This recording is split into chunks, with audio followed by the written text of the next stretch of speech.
The American colonies were very excited. The news of the Battle of Lexington had spread from town to town. Meetings were called in every town. Armies were formed. Everyone knew now that the war had indeed begun. Soon some 15,000 men met in the area near Boston, Massachusetts, to fight General Gage's army.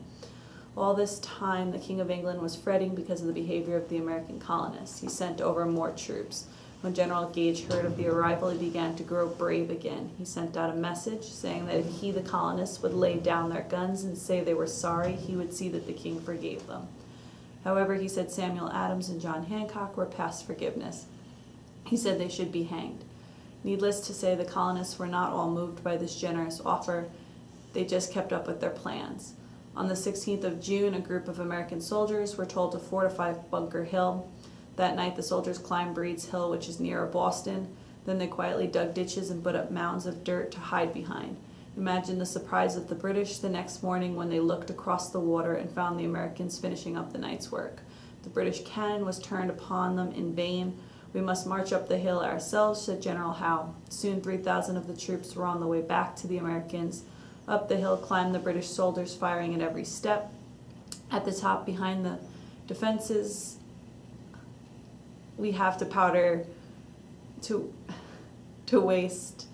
So aim low, don't fire until you can see the whites of their eyes." The British, receiving no gun fire as they climbed the hill, probably thought they were going to be able to scamper straight over the trenches into the American quarters.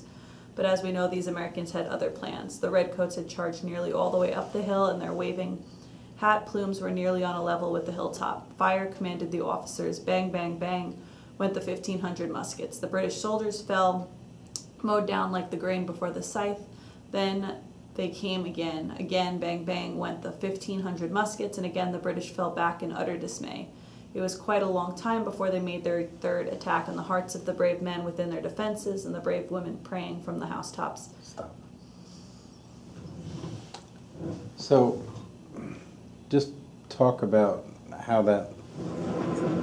Well, it starts off fine and it starts off clear, but then as soon as it goes double, you lose your place, and it's really hard for you to be able to find which word you were just on, and then you almost lose track of the line you were on. So it almost had to wait for it to kind of start to come back together Right. before I can find. That was almost like only the second time with the bass out. Yeah.